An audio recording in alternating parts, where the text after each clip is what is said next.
wundi. Nese kamubaza urukundo Yesu yagukunze byashoboka yuko nawe urukunda mwene so? Yes. Neza nk'uko Yesu yagukunze nawe wamukunda 100%? Yes, igihe Kristo ari muri twe. Igihe Kristo ari muri twe nkanjye nk'umuntu ntago nabishobora.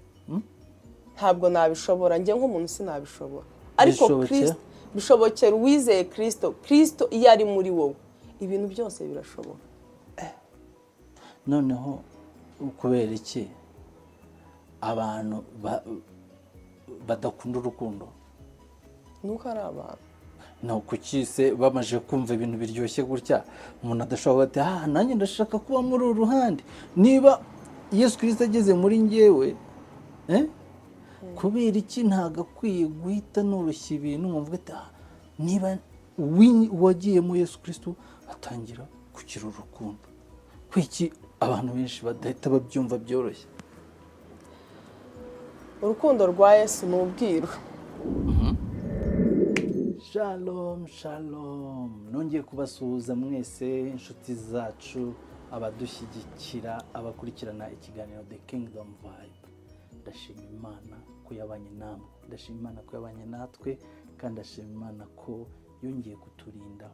Nanone ikaba yaraturinze kuva mu kwa mbere ku mwaka utangira wacu. Rero iryo ni ishimwe rikomeye cyane. Niba ukiri guhumeka umwuka bazima, nuko nanone Imana ikigufiteho umugambi w'Imana, dukomeze tuyiringire, ariko nanone tugira amashimwe mu mitima yacu. Hanyuma rero ndabakiriye, nanone ndongera kwakira mushiki wanjye iburyo bwanjye. Nanone sindareka uwivuga cyangwa nkuvuge? Nta kibazo wamvuga. Yitwa Claudette, ni evangeliste kandi ni umuvugabutumwa bwiza bw'Imana. Imana yamusigiye kuyihamya no kuyivuga neza. Claudette, Karame, murakoze cyane. Imana ihabwe icyubahiro, Imana ibaha umugisha kandi mwinshi. Dukomeje gushima Imana uburyo Imana yaturinze, tubibonamo urukundo rw'Imana, ubuntu bw'Imana, imbaraga z'Imana za zindi zidasanzwe. Imana ibaha umugisha.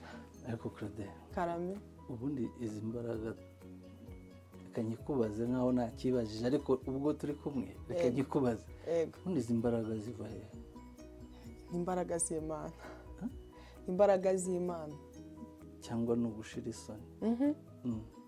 Haba hari imbaraga z'Imana, ubuntu bw'Imana, kubaho kw'Imana, ubwiza bw'Imana, icyubahiro cy'Imana, nibyo bigenda mu muntu.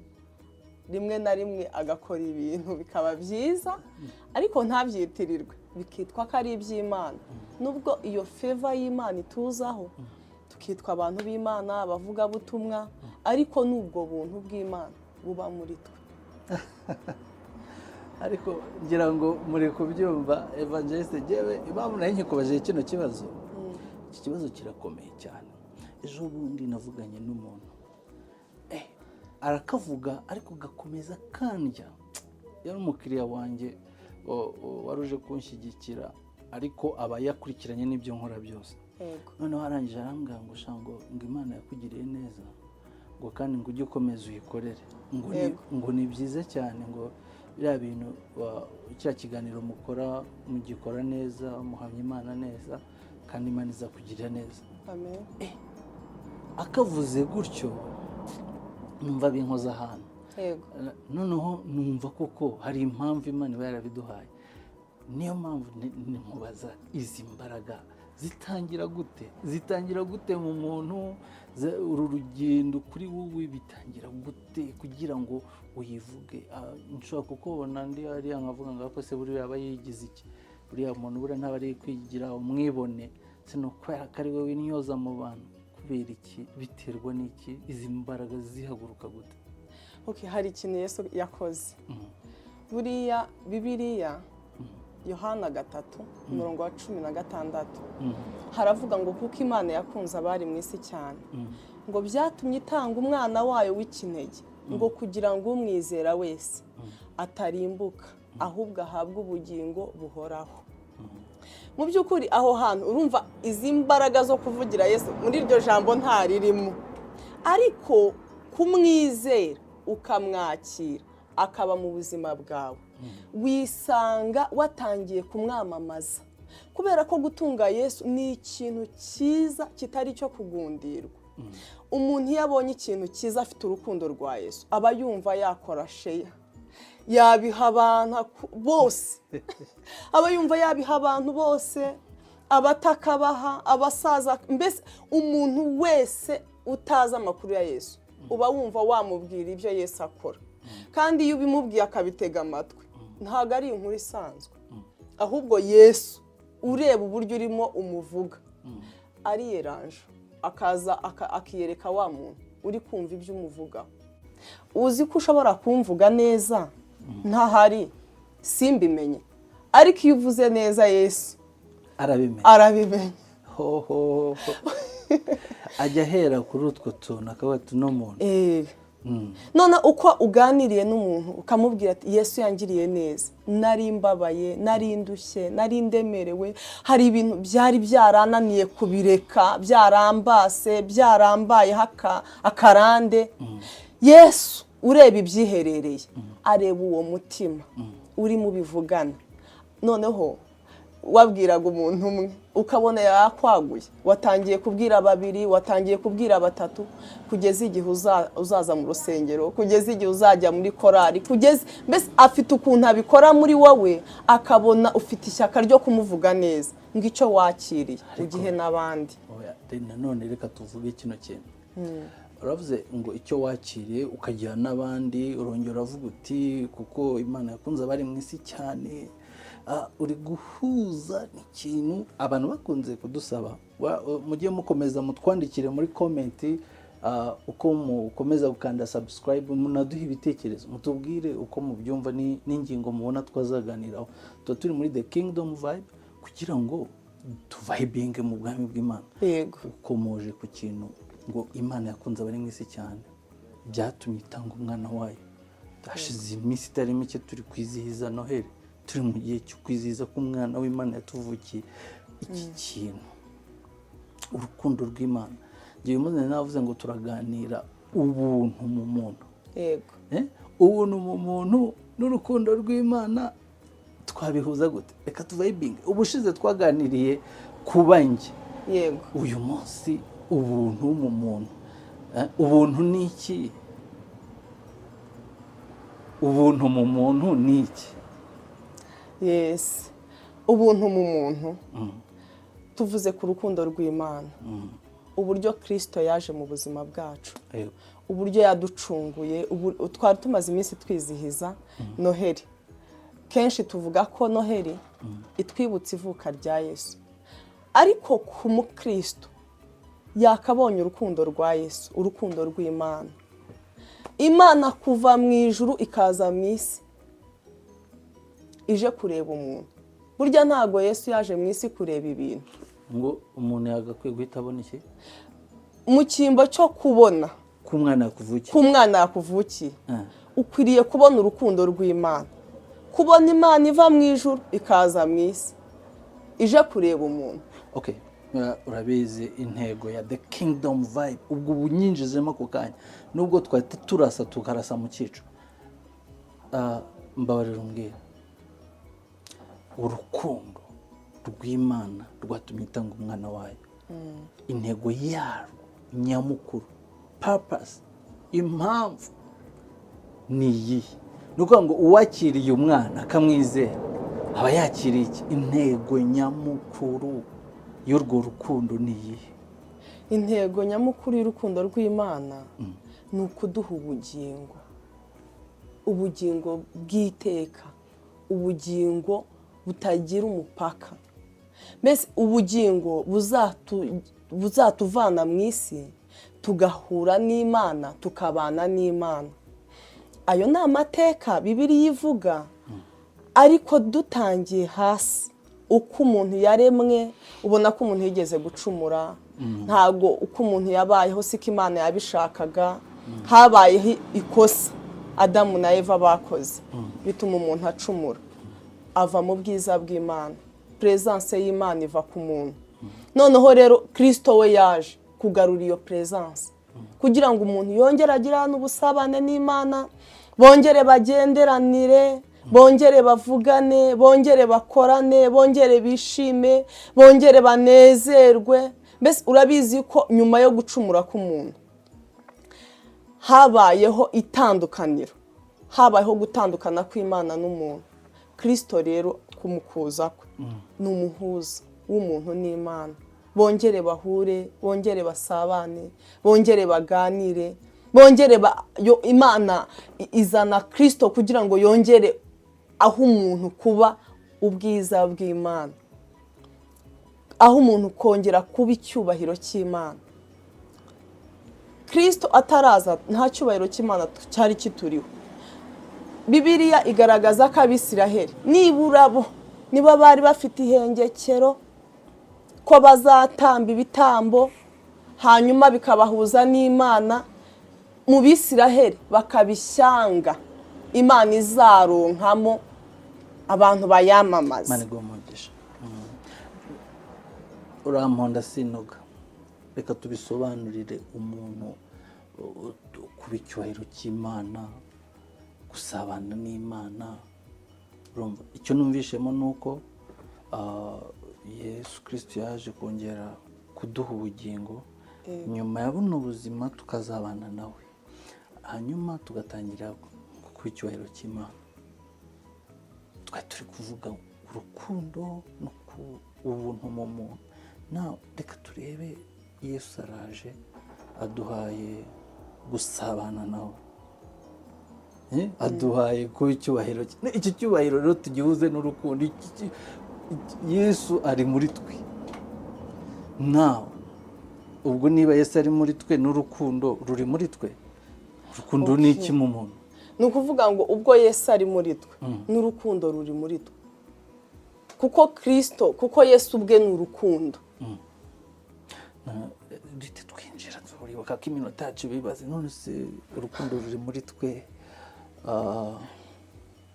niba urukundo ruri muri njye, niki kizamenyesha yuko koko mfite urukundo? Ikitumenyesha ko dufite urukundo rwa Yesu ni imirimo ya kamere yacu iba yarapfuye, ahubwo tukaba dufite imbuto z'umwuka. Mu mbuto z'umwuka rero harimo ingeso nziza. Ntabwo tuba tugitwazwa igitugu na kamere, ahubwo tuba dufite ingeso nziza zo muri Kristo Yesu. Tuba dufite urukundo, tuba dufite kwihangana, tuba dufite guca bugufi, tuba dufite kwirinda, tuba dufite ubugwaneza. Muri twe haba harimo impuhwe, hari ibimenyetso harimo iki? Impuhwe. Okay, dukomeze. Sinjye bakubwiye ngo uze ngo tuganire. Umva uyu munsi reka tuvayibinge, wanjyanye ahantu. Ariko urukundo urabizi ko ariyo minisiteri ya Yesu nyirizina. Urukundo niyo minisiteri ya Yesu, ariko urukundo Yesu yadukunze ni ubuntu bugeretse ku bundi. Urukundo Yesu yagukunze byashoboka yuko nawe urukunda mwene so? Yes. Neza nk'uko Yesu yagukunze nawe wamukunda 100%? Yes, igihe Kristo ari muri twe. Igihe Kristo ari muri twe, nkanjye nk'umuntu ntabwo nabishobora. Ntabwo nabishobora, njye nk'umuntu sinabishobora. Ariko Kristo bishobokera uwizeye Kristo. Kristo iyo ari muri wowe ibintu byose birashoboka. Noneho kubera iki abantu badakunda urukundo? Nuko ari abantu. Kuki se bamaje kumva ibintu biryoshye gutya umuntu adashobora ati nanjye ndashaka kuba muri uru ruhande? Niba Yesu Kristo ageze muri njyewe, kubera iki ntagakwiye guhita noroshya ibintu nkumvuga ati niba wagiyemo Yesu Kristo atangira kugira urukundo? Kwiki abantu benshi badahita babyumva byoroshye? Urukundo rwa Yesu ni ubwiru. Ni ubwiru bw'ijambo ry'Imana. Iyo umuntu yumvise, umushumba wacu yigeze kuvuga, aravuga ngo wigishwa nabi ugafata nabi ukizera nabi warangiza ugapfa nabi. turakoze. Noneho rero Imana ishimwe ko twavayibinze muri The Kingdom Vibe, reka turebe uburyo umuntu udukurikiye yego ahita abyumva neza bino bintu, akumva urukundo. Kubera iki uyu munsi umuntu atagambirira ngo nanjye ndashaka ko Yesu aba muri njye? Ubwo mu yandi magambo nanjye ndashaka ko Yesu nk'urukundo. Ese ni iki kigaragaza ubundi ko Yesu ari urukundo, cyangwa ko Yesu koko iyo ari mu muntu uwo muntu agira urukundo? Reka turebe mu buzima busanzwe ubu imibereho ya Yesu, ibyaranze Yesu. Ese kubera iki kiganiro tuzakomeza tukivayibinge munyemerere kuko nticyarangira uyu munsi, ariko nibura tugira ikintu dukuramo kuri iyi ngingo yonyine.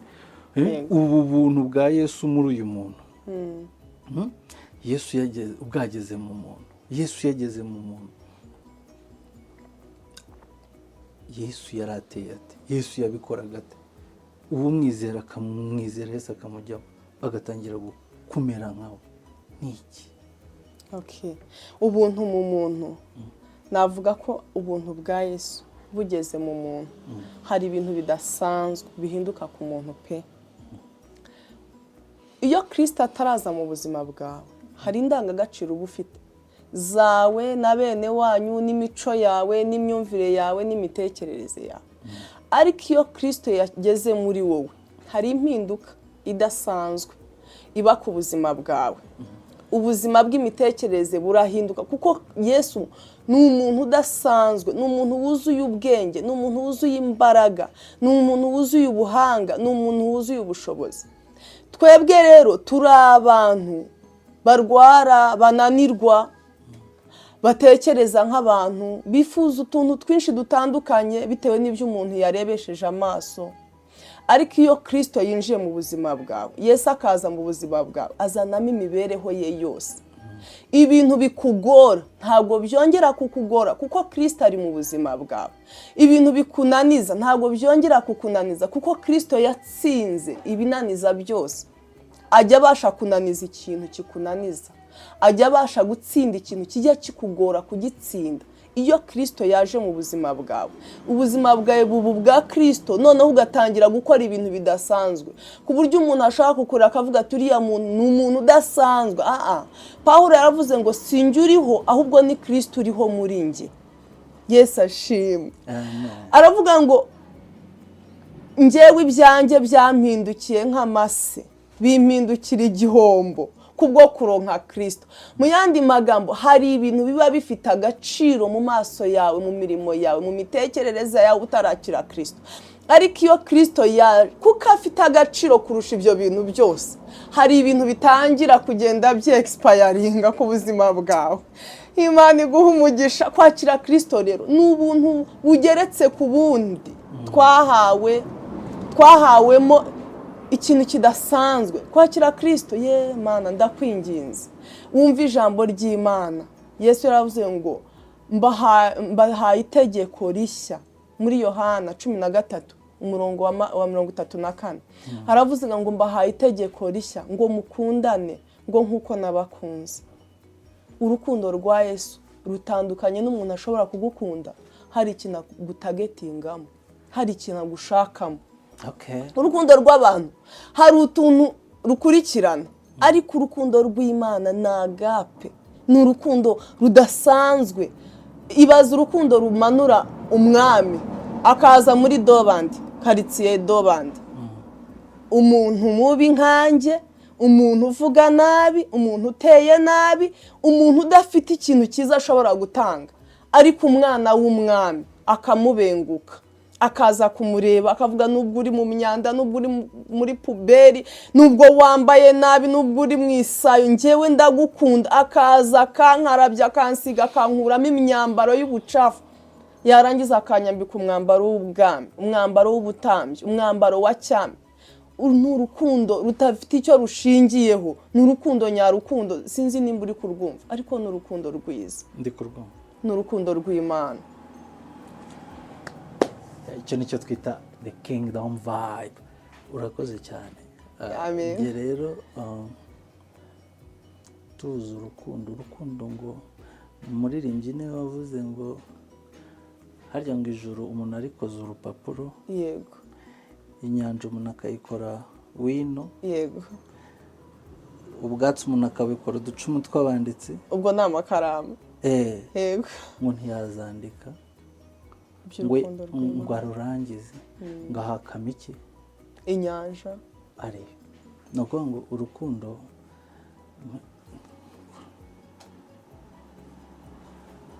mbaza ikibazo ushaka ko nkubwira ku rukundo. ako France reka nkubaze, wumva urukundo rw'Imana n'urukundo rw'abantu byahurira he? Hano urukundo rw'Imana n'urukundo rw'abantu nta hantu na hamwe bijya bihurira. Wa mutundu tubiri aho bitandukanye igituma bidahura.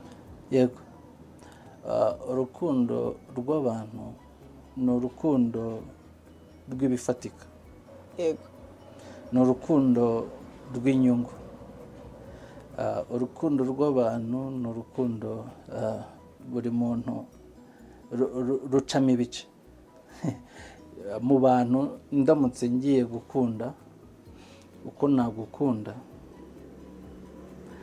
bitandukanye n'uko nakunda umwana nabyaye, yego, mu maraso, yego, mu mubiri. Uko wankunda bitandukanye n'uko wakunda mwene so mu vindimo, urabyumva? Ariko urukundo rw'Imana ruje rushyira ku munzani, nta mukuru nta mutoya, nta mukire nta mukene, nta kene wabo, ntaki. Icyo nicyo gitandukanyije urukundo rw'Imana. Urukundo rw'Imana ruvuga ko abantu bose imbere bari mu ishusho y'Imana, bose ni Imana. Urakoze, nanjye nshatse ko nkubitaho ino pase kugira ngo tuganire.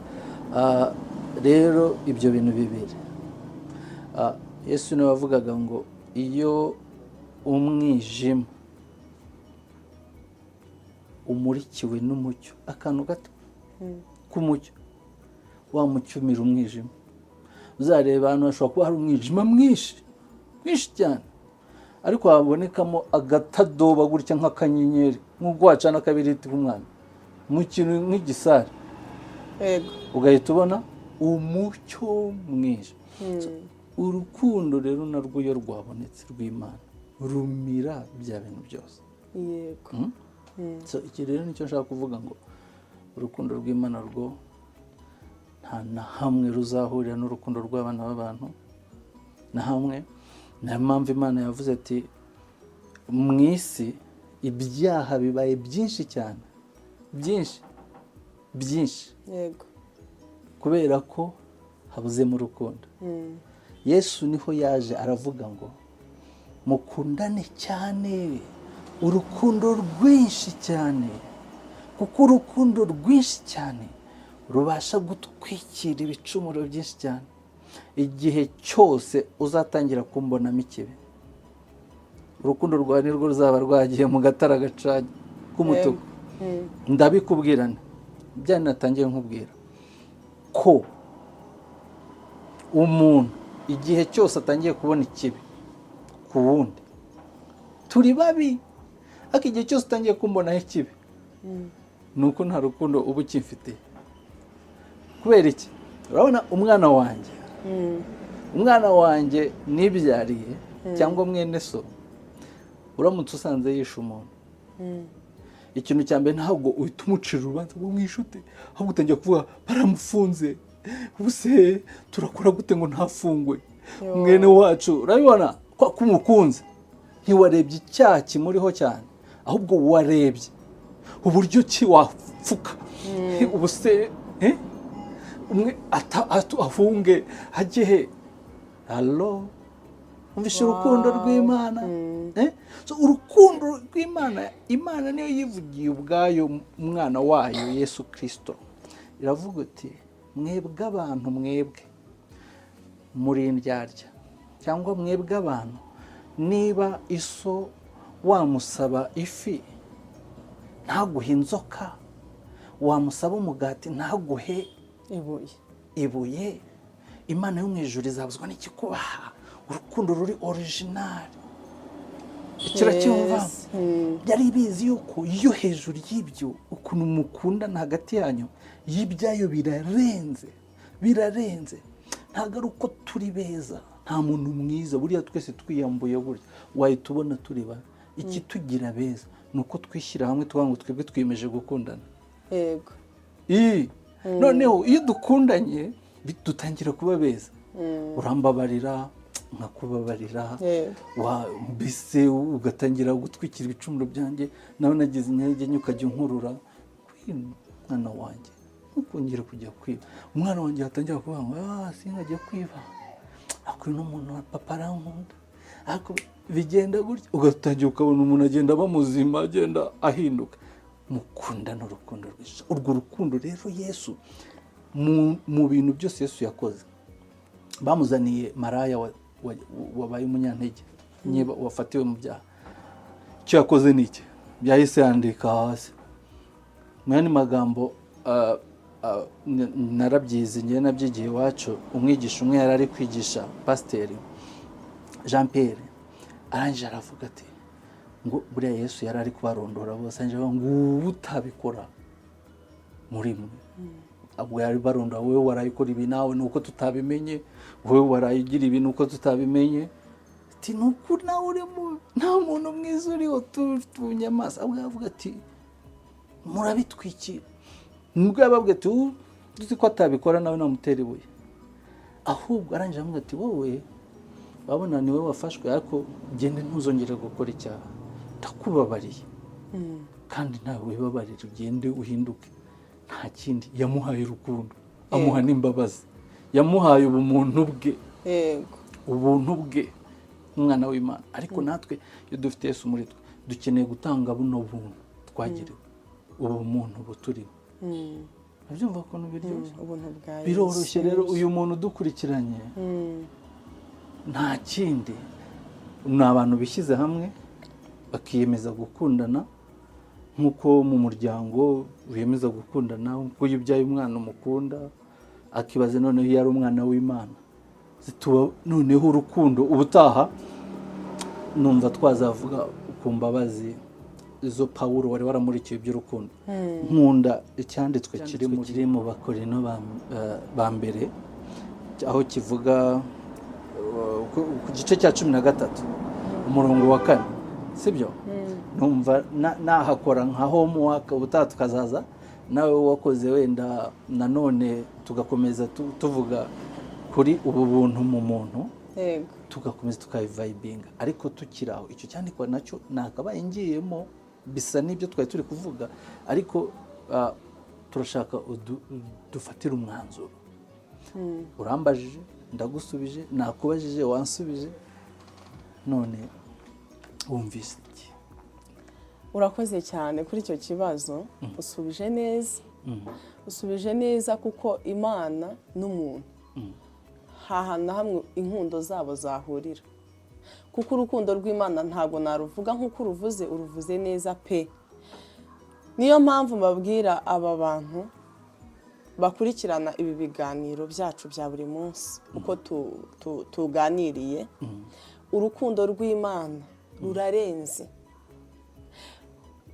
Nubwo wabivuze nk'umubyeyi, nibyo koko umubyeyi iyo adafite ikibazo mu mutwe, ngabe baramuroze yenda ari umusazi, cyangwa se yarabyaye afite ubundi bumuga runaka bw'imitekerereze ku mwana, ataba afite ari nomo, umubyeyi muzima utekereza ku mwana yabyaye niwe muntu wa mbere uha agaciro umwana, kuko nta mubyeyi byakoroha kuvuga ko umwana we yatwaye inda. Arabanza akamuhisha, arabanza akamutwikira, arabanza akabungabunga. Nko mu muco wacu pe, uba wumva ari nk'iki gisebo kumva ko umwana wawe yatwaye inda. Noneho no mu buzima busanzwe ko umwana ko bamufashe yibye, mbere y'uko bamujyana muri gereza, ubanza gushaka icyo wakora kugira ngo atajya muri gereza.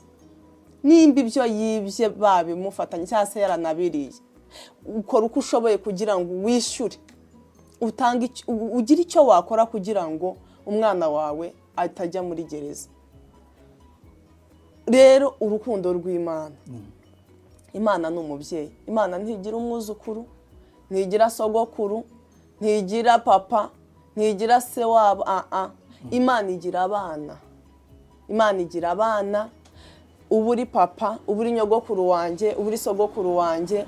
Iyo duhuriye mu rusengero turi gusenga, iyo duhuriye imbere y'Imana, twese Imana ibivuga ngo ababebe banjye, abana banjye.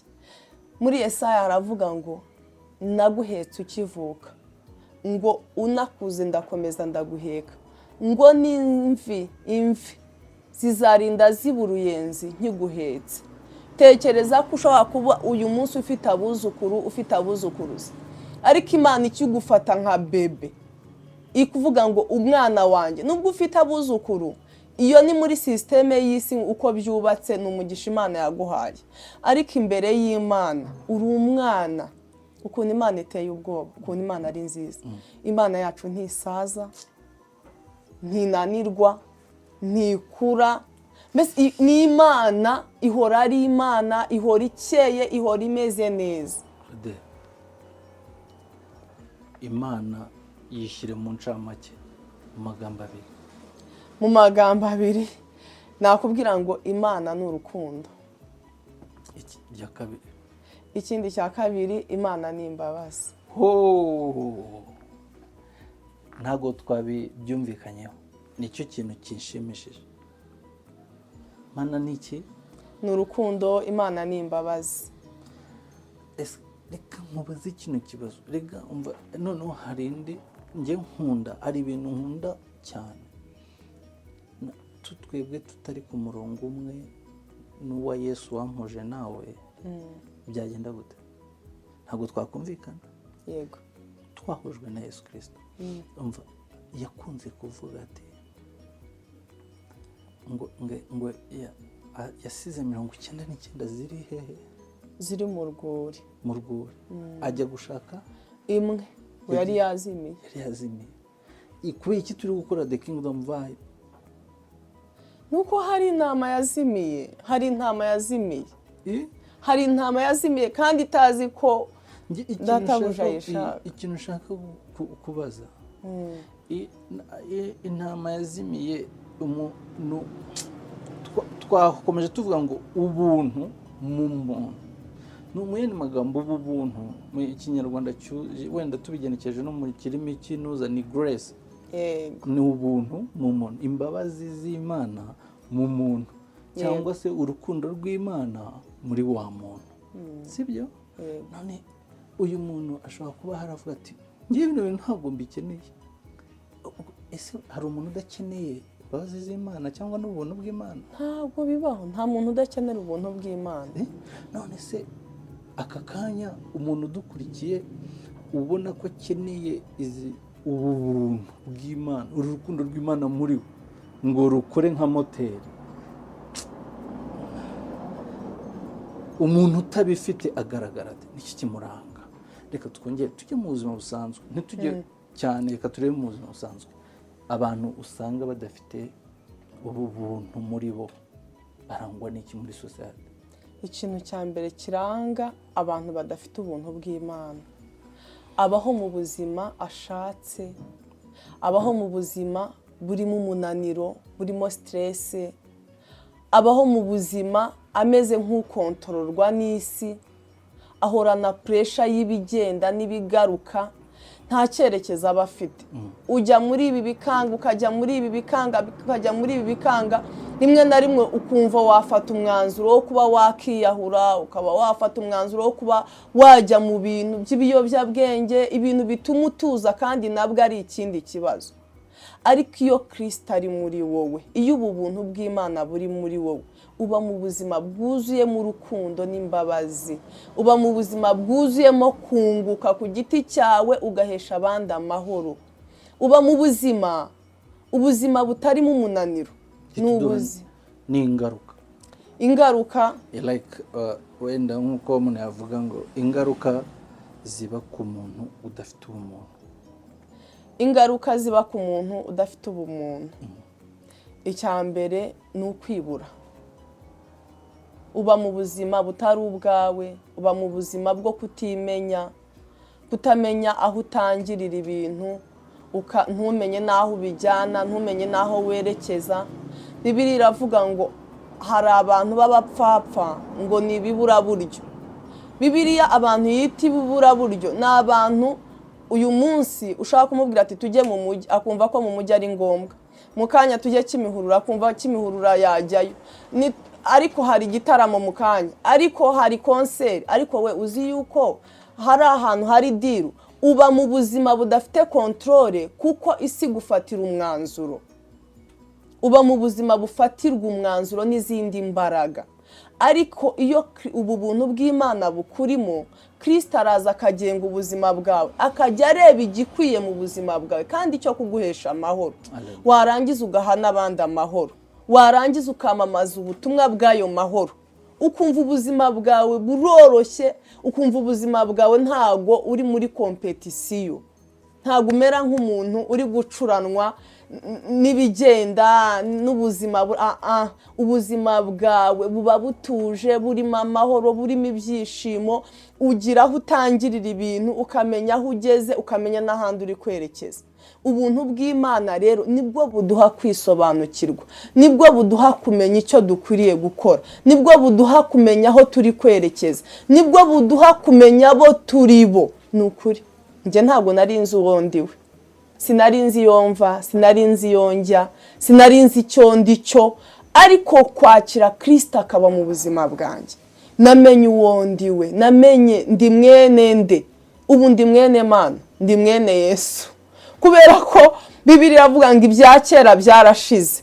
Niko Abaroma igice cya 8 havuga ngo umuntu wakiriye Kristo Yesu akaba mu buzima bwe, ngo ibya kera biba byarashize, ngo ahubwo ubuzima bwe buba bushingiye kuri Kristo. Ni ukuri ubuzima bwanjye bushingiye kuri Kristo, nawe ubuzima bwawe bushingiye Kristo nimba waramwakira. Ariko nimba utaramwakira, ateza amaboko, kuko ngo Imana yamuhaye isi yose, nawe urimo.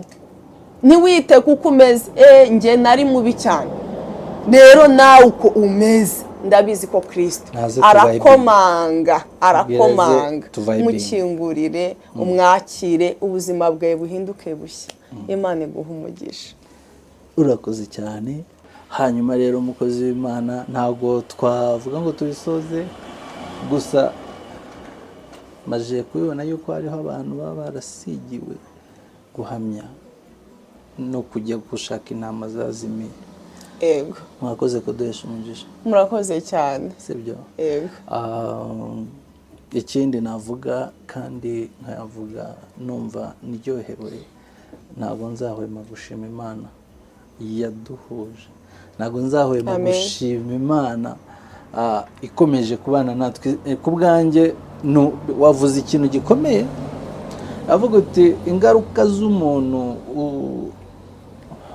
utafite ubuntu muri we, ngameze nk'umuntu akenshi isi itwaza igitugu cyangwa agenda yashaka, nica hano akagenda, ibintu byose nkubiri y'umuyaga imugongaho igakubita, afatirwa imyanzuro.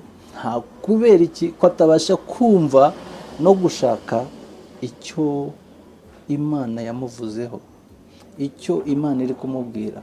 Ntazi kumva ijwi ry'Imana kuko adasoma ijambo ry'Imana ngo amenye icyo Imana iri kumubwira. Muri icyo gihe nta kintu na kimwe muri we afite yaheraho nkawe ngo amenye umubyeyi we, umuremyi we, icyo ari kumushakaho. Umukozi w'Imana, Imana imumugisha, ko aduhesheje umugisha, abashije kuvuga ibintu bikomeye. Ngira ngo namwe mudukurikiye muri The Kingdom Vibe, mukomeze muhishurirwe kandi mutugire inama cyane cyane, kuko nta kintu na kimwe dushobora gukora atari ku bwanyu. N'uyu munsi ubona mu muntu na topic ni inama, abantu batubwira mukomeze mutyo, mukomeze, dore muri mu rugendo rwiza. Icyo nashimiraga Imana uko navugaga ati sinzi, icyambere ni ukumvira ijwi. Ntabwo tuzi aho Imana itujyana, ariko aho tujyana tuzi ko ari heza. ni ukwiyumvira ariko aho tujyana ni heza ko iyo umuntu ari ku murimo harimo ibintu byinshi. Akandi yego urashaka hari akandi kantu ushaka kuvugaho gato. Yego ni ukuvuga ngo uyu muntu abaye hati uzi ko uyu muntu ubuntu mu muntu uyu muntu ufite ubuntu mu muntu ntabwo yiberaho aberaho abandi. mu yandi magambo ni umusavanta. Yes. Iyi ni indi topiki uratuma tuvayibinga ariko nako kavuge tuzakomeza buri ko munsi tuzajya tuza nta n'igitangaje ko nibyo twavuze uyu munsi twabivuga n'ejo. Yego. Nibyo twavuze ngo twabigarukamo n'ejo. Yego. Ni ukuvuga ngo uyu muntu wuzuye ubuntu bwa Kristo wuzuye ubuntu bw'Imana ntabwo yiberaho ntabwo aberaho abandi. Icyo ukora cyose ni ukuri pe ugikora kuko ucyumva kuko ni wowe wenyine n'Imana ni wowe Imana yahamagaye ni wowe urabona nubwo twavuga turi impanga mu ndimwe turi babiri iyo dusohotse buri wese yiberaho arivukira nubwo tuba twavuye mu nda y'umubyeyi umwe ariko ubuzima bwanjye n'ubwawe ntabwo bigenda bishoreranye ucaha nkacaha amasaha yanjye n'ayawe ibyo nyakoramo n'ibyo yakoramo ni ibintu bitandukanye. Aka kanya nshobora kuba ndi kurya impanga yanjye iri mu kazi ashobora kuba ari mu kazi njyewe ndyamye. Urugero ni ukubera iki uko umuntu yivukira kandi umuntu nyine dutandukanye. Ni ukuvuga ngo rero umuntu aba yari kuza mu isi hari umugambi w'Imana ukurimo. Iyo rero umaze kwakira Yesu ubu buntu bwa Yesu ukabwakira umugambi w'Imana yakureme icyo Imana yakureme gitangira gukorera muri wowe. Ntabwo uba ukigenga ntabwo uba ukiyobora ahubwo Kristo araza akakubwira ati ntabwo uriho ku bwawe uriho ku bw'umugambi w'Imana. Ubundi twebwe turi umushinga w'Imana turi projet z'Imana ntabwo turi abacu ngo twigenge niko Bibiliya ivuga turi ab'Imana kugira ngo itugenge. Uzi ko Yesaya yahanuye ari Imana imubwiye ngo abwira Abisiraheli ngo ikibumbano cyabaza uwakibumbye ngo urakora ibiki ngo iryo ryaba ari ishyano ngo umwana ari mu nda akavuga ngo twite iki.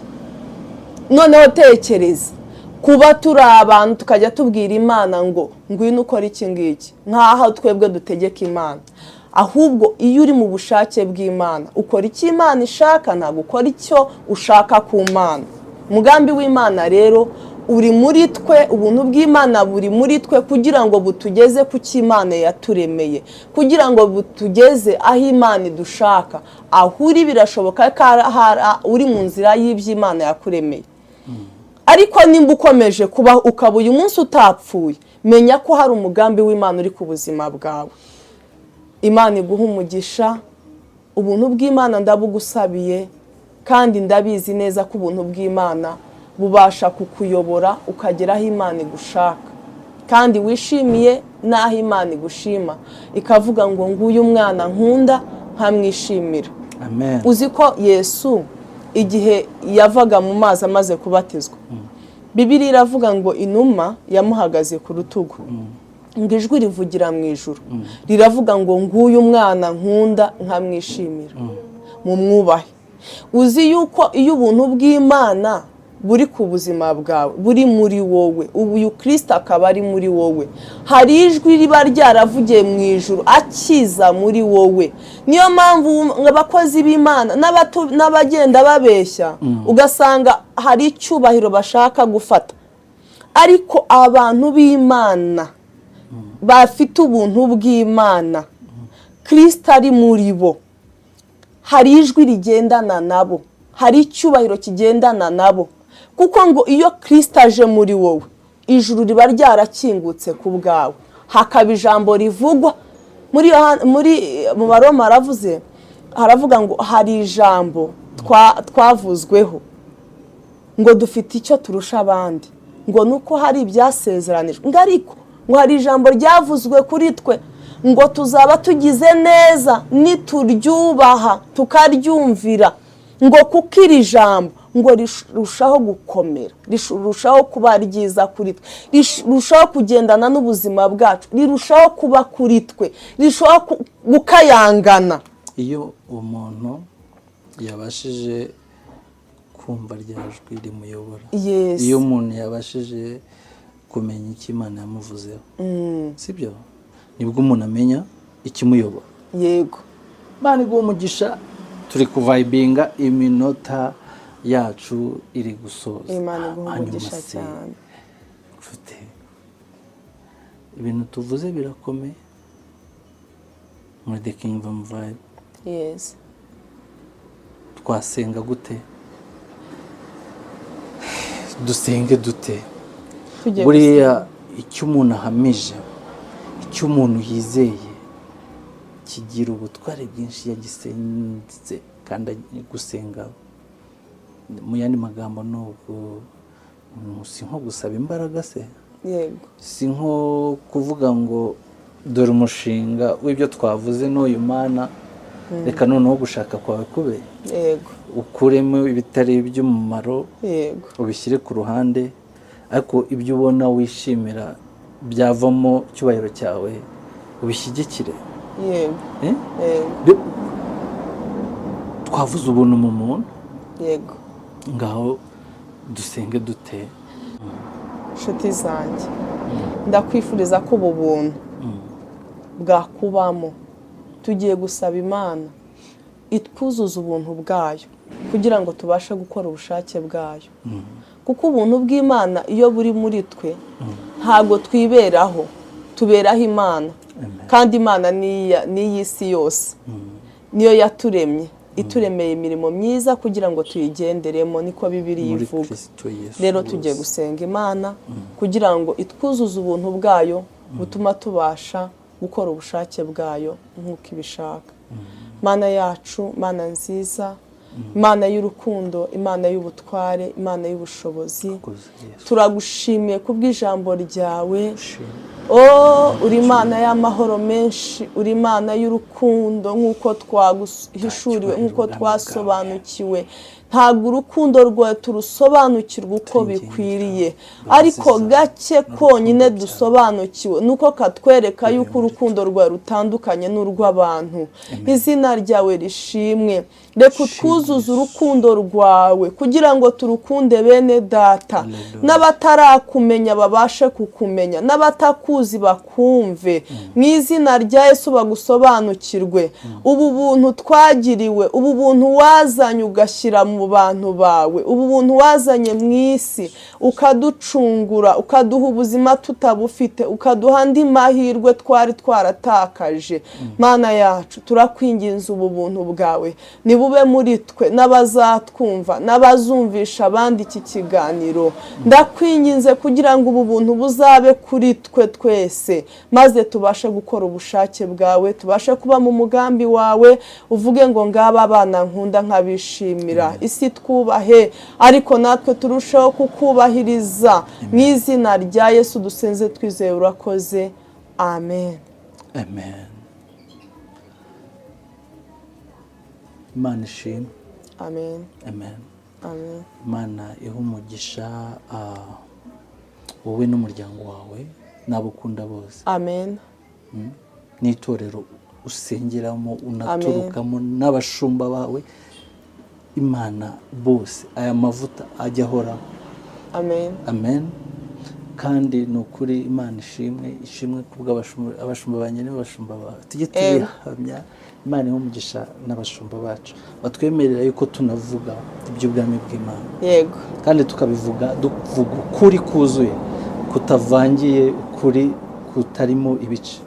Yego. Amen. Amen. Imana iha umugisha igihugu cyacu, igihugu cya gakondo yacu. Imana iha umugisha u Rwanda n'Abanyarwanda. Amen. N'abayobozi bacyo mu izina rya Yesu Kristo. Ni iby'igiciro. Ubu ugiye mu murimo rero? Yego, ngiye mu kazi. Akazi ukora ni akahe? Ndacuruza. Ucuruza iki? Curuza utuntu twinshi dutandukanye ariko nkorera online. ukora online Yego. harimo iki n'iki mu by'ishuri? Ikintu cya mbere ncuruza ubuki.